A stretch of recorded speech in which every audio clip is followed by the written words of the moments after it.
Okay, welcome back to the Fitting Formation. This is Brandon. This Gage.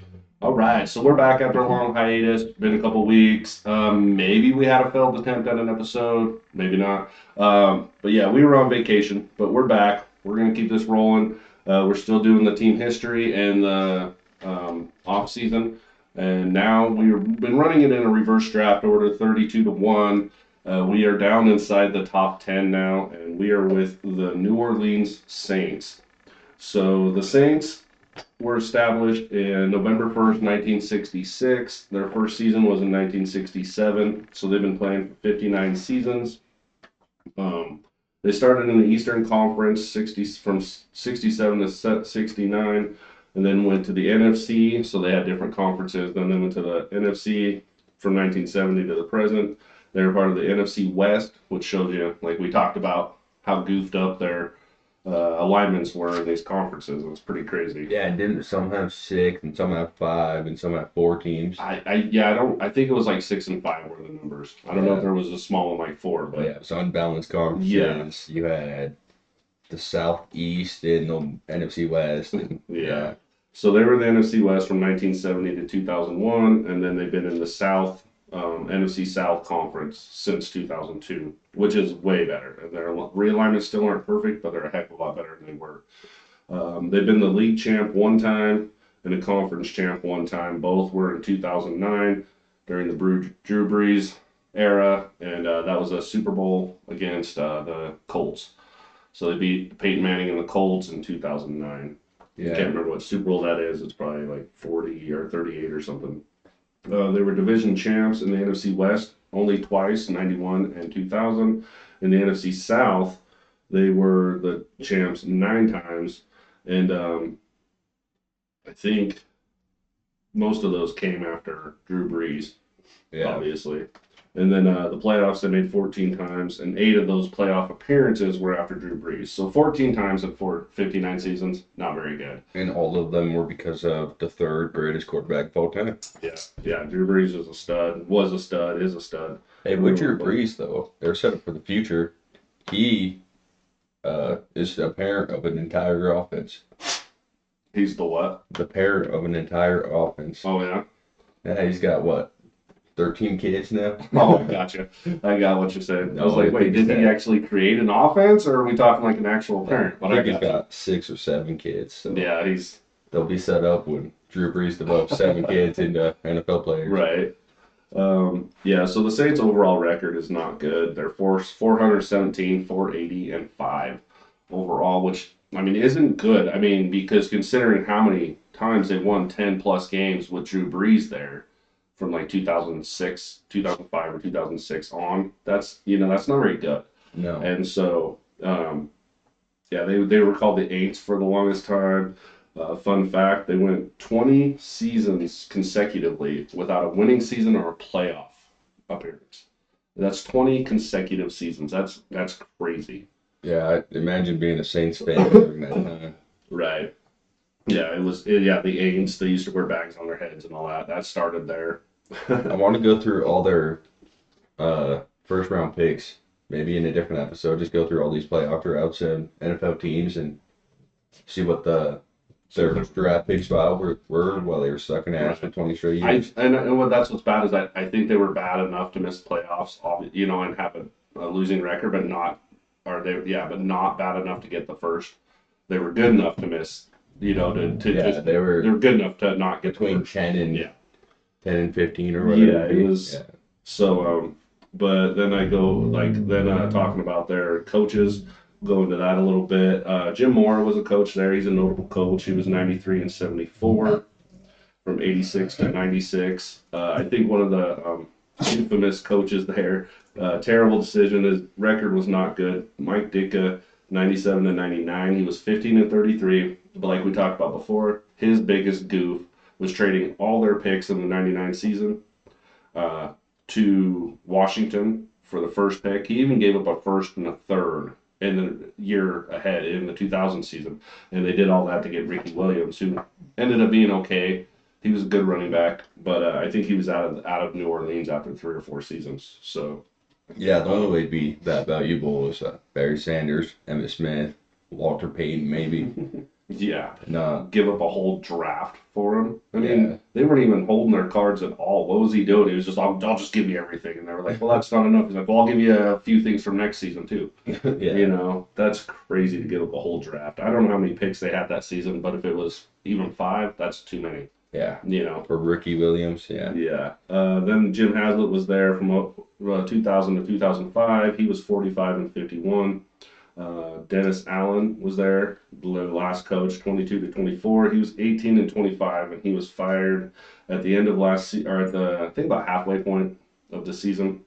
Dennis Allen was fired, and he was replaced by I don't remember who replaced him for the rest of the season, just an interim coach. But then they hired Kellen Moore, who was their new coach. But their most overall winning coach and the best coach they've had in it, and he's a great coach, Sean Payton, from '06 to 2021. He was 152 and 89, and obviously had the Super Bowl win. Mm. And so yeah, great coach. He had a lot of teams. Did struggle once Drew Brees retired, but Yeah, he got carried by Drew Brees, just like Bill Belichick got carried by Tom Brady. yeah, All these yeah. great coaches of all time just sucked ass without their Without top 5 quarterback all Yeah. time. So, yeah, it happens though. You lose a Hall of Famer. It's kind of hard to replace him. and that's what makes the Niners the best. We had an amazing coach, and he's just like, oh, Joe Montana's gone. Let me win one with Steve Young then. Right. Yeah. So we'll go into some of their Hall of Famers. Now, not all of these guys played their entire career there. In fact, a lot of them didn't play their entire career. Jim Taylor, fullback, 1967, played there. Uh, Doug Atkins, defensive end, 67 to 69. Earl Campbell, running back, 84 to 85. Ricky Jackson was a linebacker, 81 to 93. I've heard about him before this. He was really good. I think he did spend his entire career there. But I think one of their best players, Willie Rowe, offensive tackle, 93 to 2001. Dude was a beast. Ken Stabler did play there for a couple years, 82 to 84. Morton Anderson, 82 to 94, one of the best kickers of all time. Sam Mills, linebacker, 86 to 94. And Eric Allen, cornerback, 95 to 97. They also have Jim Finks was the general manager, 86 to 93. And Hank Stram was not 76 to 77, but I can't remember where he coached after that, which gave him his um, the Dallas Texans and Kansas City Chiefs too. So that's where he got his Hall of Fame numbers. That was obviously not with the Saints. Yeah. Another guy. I mean, obviously, I think we know Drew Brees is first ballot, so he'll be on there. This is probably what I think he's a year or two out. Is all. Yeah. So some like notable players going on is Drew Brees, Archie Manning was the quarterbacks. They're the big quarterbacks there. Deuce McAllister was a big name that I remember. Ruben Mays, Mark Ingram, and then Alvin Kamara is a stud. Jamal Brown, Willie Rowe, or William Rowe, Willie Rowe. Um, let's see here. Jonathan Vilma, hell of a linebacker. Uh, The guy I mentioned, or may or may not have been felt episode, Michael Thomas. Yep, Michael Thomas, heck of a wide receiver there. Joe Horn, um, Darren Sharper, Roman Harper. So I mean, they have a lot of players, but a lot of these players, in my opinion, a lot of their best players came during their Super Bowl run era. Yeah. You know, so Leroy Glover, heck of a player. Jonathan Vilma, I don't know if I mentioned him, heck of a linebacker. I think I did. Demario Davis was another name. I mean, some of these guys were just big names. I mean, you look at some of the guys who played there, like we talked about. What's his name? Now I can't think of the quarterback. Uh, he's played everywhere. We talked about it before. Was that Ken? What's Jameis Winston. Jameis Winston was there. Yeah, he was there for like 4 years though, so he was there for a bit and fought for the and threw 35 touchdowns and 30 interceptions and stuff like that. Yeah, just good old Jameis Winston stuff. So then we'll go into their leaders. Obviously, I mean, it's funny we talked about that. Drew Brees is the obviously the passing leader. He leads in pretty much anything that a quarterback can, except interceptions. So, but he has 68,010 yards in a career there, 491 touchdowns. Alvin Kamara's a rushing leader. Oh yeah, and then second place on that list for quarterbacks was Archie Manning. Mm-hmm. And they talk about him a lot. He was a good quarterback, but when you look at his 21,000 yards, and you look at the difference between the first place and second place, like we've talked about, they had a really good career of passing yards in between those. If you just minus that, 47,000 yards passing isn't something to just shut off. Yeah. And that's how much more Drew Brees had than their second place guy. Alvin Kamara leads in rushing, which I thought was kind of, to me, a little surprising. I know he's really good, but I actually just kind of thought that, with Mark Ingram there for as long as he was, that he might have been the guy. But he leads it with 6,779 and counting, 60 touchdowns. Marquez Colston is their receiving leader with 711 receptions, 9,759 yards, and 72 touchdowns. So I think that they need a good receiver who's going to be there for a long time because that those numbers are impressive but not incredibly impressive. The all-time scorer is Morton Anderson with 1,318 points. And then we'll get into I'll find out who their tackles leader was, um, their defense. So I just wanted to look it up real quick to see like that separation we were looking for between Drew Brees and Archie Manning. So looking at it, the closest to the difference is Fran Tarkenton, legend from the Vikings.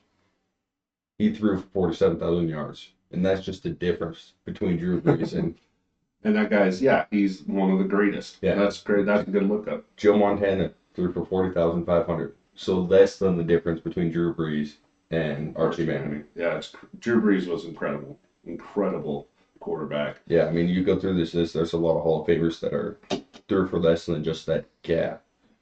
Like, I mean, Christian Palmer, I don't know how Christian Palmer got up to, where's that Carson Palmer? Carson Palmer, yeah. I don't know how he got up to 46,000 yards, but Yeah. there's that difference too. So Ricky Jackson is their leading tackler with 11,000 or 1,104. 11,000 tackles would be impressive. 1,104 tackles, which is still really good. Sam Mills is in second there. Roman Harper. So I mean, I guess maybe on their defense, a lot of it kind of came before that era. But yeah, Cam Jordan is on here. A 462 for tackles, and I think he might lead in sacks. Let me look. No, that was Ricky Jackson as well for sacks, 123. Cam Jordan has 121 and a half, and he's still playing, so he might be able to get past that. Yeah, too bad he's 52 years old and walks on the field with a cane nowadays. Right, kind of an older guy. So yeah, I thought Cam Jordan was for sure the guy, but he will be. I think he can get a sack and a half over the next, couple of years. Yeah. The leading interceptions is Dave Waymer for them. Cornerback, he played from 80 to 89. So I guess a lot of their defense did, come from the 80s. A lot more of their defense. Cam Jordan is just a stud. He's been there a long time. I think we decided he was drafted in 2011. Yeah, I think is what we said. All right, so I mean that's your leaders there. Now we'll go into like modern day stuff because the Saints went 5-12 last season, and they ended up, which was good enough, I guess, to get in the ninth. Because 5-12 really isn't that great. You'd think that could put you a little closer to the first, but sure didn't with them. there was a lot of teams that decided to suck ass this year, so 5-12 really wasn't that bad. Yeah. But in my opinion, I don't really think that they've done a whole lot this year to get them back. Yeah, you don't think they made no splashes, huh? Yeah, it's just gonna be tough. I also think, I mean, they do play in kind of a weaker division. I think it's just kind of the Bucks, really. Although I do feel like the Falcons are on the rise. So, sorry, I'm just looking up their depth chart, which we talked about their first round pick, which I think Kelvin Banks was a heck of a pick. I think it was a disciplined pick. Because I almost guarantee you Kellen Moore probably wanted a playmaker. Yeah. But he went to shoring up this offensive line. So, one thing I want to mention, although they haven't done a lot, they did a whole hell of a lot this offseason. I think their roster's really, like, revamped at the moment. They got, like, 30 new guys on the roster. They're just not in starting roles. They don't got a whole lot of starters. Yeah, a lot of depth. Yeah, So we talked about the Brandon Cooks pickup a little bit. I'm not sure. I don't know. I know he was a first round pick at one point, but he's just been kind of all over the place. yeah, he's played for almost every team in the league, and he's 32. Yeah, Like I said, we keep saying like I said because we had a failed attempt, so it's a re-recorded, and that's why we yeah, keep saying that. But I do think they got a good wide receiver core going here. I like Rashid Shaheed and Chris Olave. Looking at now, they also picked up Cedric Wilson from Miami, who I think is a great depth piece there. I think they got a decent um, wide receiver core. See, and I'm kind of on the opposite of that. I'm not that impressed. I like Chris Olave. I think you had Rashid for fantasy football, you said, and he did pretty good for you, but I'm still not sold on him. He was just not consistent. He'd have a big game for 2 touchdowns, and then he'd go out and catch one pass for 9 yards. He's one of those guys. So if Yeah. you could just get some consistency right there in the middle, he'll be a start receiver. Yeah, and I'm not sold on Chris Olave completely as a number one, but we're going to find out this year. So to me, and we've said it before on the show, it does look like they've got a lot of number twos, not one guy that just stands out. And that's all the way through their depth chart too, down to like, I mean, they have Dante Pettis, they have, uh, did he get it? Yeah, dog got my hat. He got my hat. Oh, your hat. Yeah, I'm working on it. Yep, we got your hat. You turd. All right, yeah. Donovan People-Jones, I'm not that sold on. So yeah, I don't really like their receiving core, and then their But that's why he's wide receiver 5 or 6. So. yeah, and their quarterback room is definitely one of the more questionable ones, if not the most questionable one. I think they're up there with the Giants on this one. But the Giants, I was going to compare more to the. I guess they're super young too, but I was going to say more on the Browns are there too. That's true. Other than they have Joe Flacco, so Yeah, they got the rookie that I'm looking at. So yeah, I mean, so is they do have so Jake are the Haener, Giants. so they might be fine with Jay him. Hayner. Yeah. Yeah. Spencer Rattler, I think he had a couple of plays, did a few good things, but nothing crazy. Last year when he did come in, I'm not impressed. Tyler Shaw, we just got to see what he's going to do.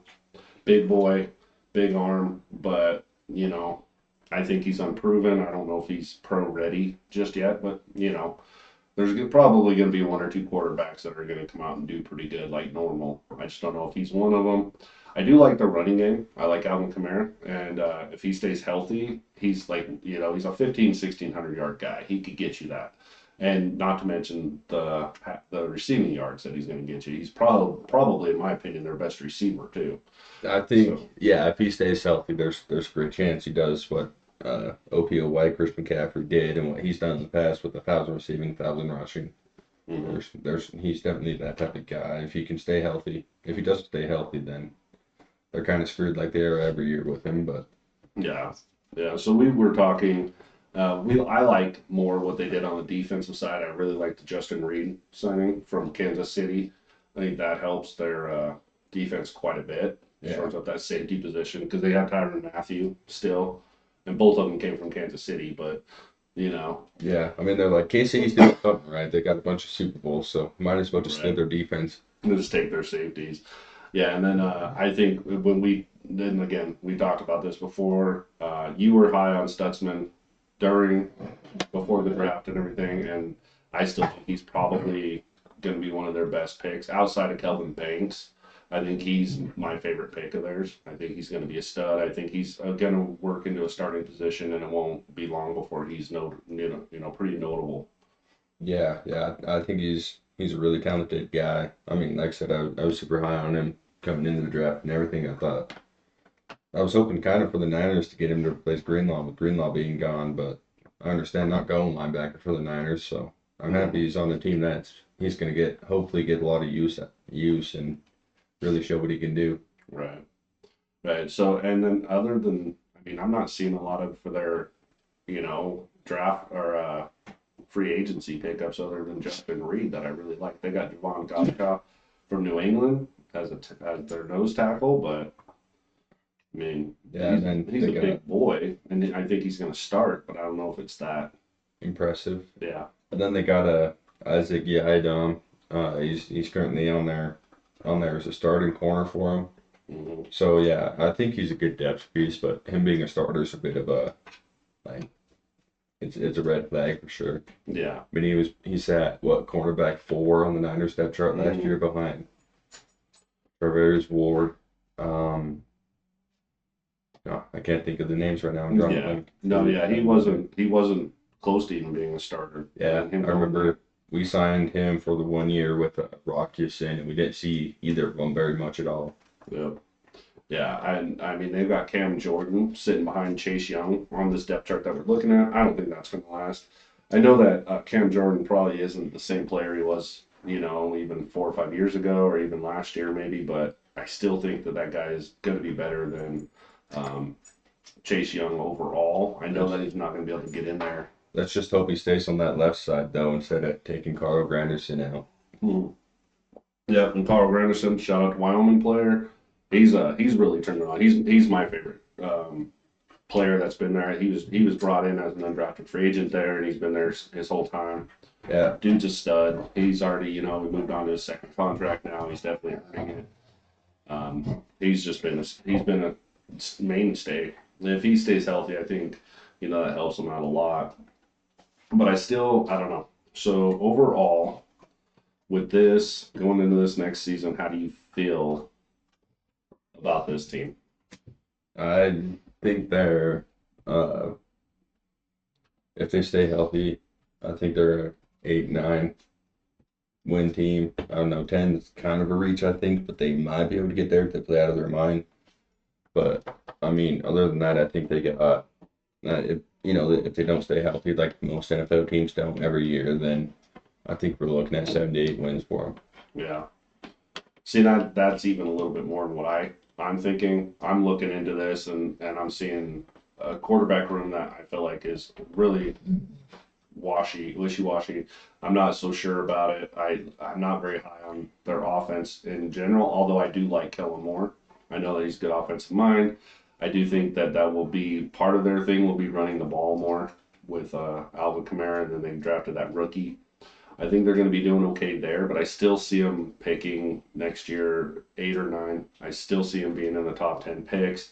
I do see a little improvement on this defense, but I still think we're looking at 5, 6 wins, and they're going to still be picking probably right around 8 or 9, maybe 10. If things go well, they might even get like a 6 or 7 win, but that's about where I'm at with them. I'm thinking 5 or 6. Six would be about my medium. 7 would be my high. Yeah, Which okay. so One thing that does suck for them is if I so they're with the Bucks, right? mhm. The division. What is all that division? I've always been terrible So with you got divisions. you got the Bucks, the Panthers, and the Falcons with them. Yeah, so I mean, if you look at it, their whole conference is still kind of in that rebuild era. I know the Bucks have been really relevant since Tom Brady, but now Mhm. with Baker Mayfield, but their whole conference Their is whole just, division, yeah, the yeah. whole division is just, who knows who's going to perform and take Right. charge. If they were in a stronger division, I would probably have put them at 3 or 4 wins. To be I'm, honest with you, I think I yeah, already factored that in because you're right. I mean, it does help them. Like I think the Panthers are up and coming. The Falcons, I'm not so sure about. Because they looked good at times last year. I still think hmm they ended up with 9 wins. yeah, And so they did look good at times, but I think they're a beatable team. I think the Saints could probably get a win, still a win from them. yeah. I think they're at least splitting with their division. Maybe not the Bucks, but I think Yeah, I could see 3 division wins, definitely 2 split with the Panthers, split with the Falcons. yeah, And depending on how Bryce Young performs, they could totally take both against the Panthers. yeah. If they were in a division like the next team we're going to talk about, if they were in the AFC West, I would say 3 or 4 wins. Yeah, for sure. But all right, yeah. No, this was a good episode. We're not looking very much for the Saints to do very good. But yeah, sorry it took so long to get one out. We have been on vacation. We've been having some fun, but then we also had some issues with our recording and stuff. But yeah, so hopefully this one will get out to you. And yeah, we're gonna keep them coming. We're not by any means stopping. We're still going. We had a question. I know I had one on Facebook asking if we were still going and still doing it. Yes, we absolutely are. And yeah, next week or the next episode we're gonna be doing is the Oakland Raiders. Our Las Vegas Raiders. Las Sorry. Vegas Raiders. The Las Vegas Yep. Raiders. I'm going old school. The Las Vegas Raiders, and yeah, we're gonna keep going. And yeah, again, thanks to Rock Phillips for doing our music, and thank you for watching. This is the Finley Formation.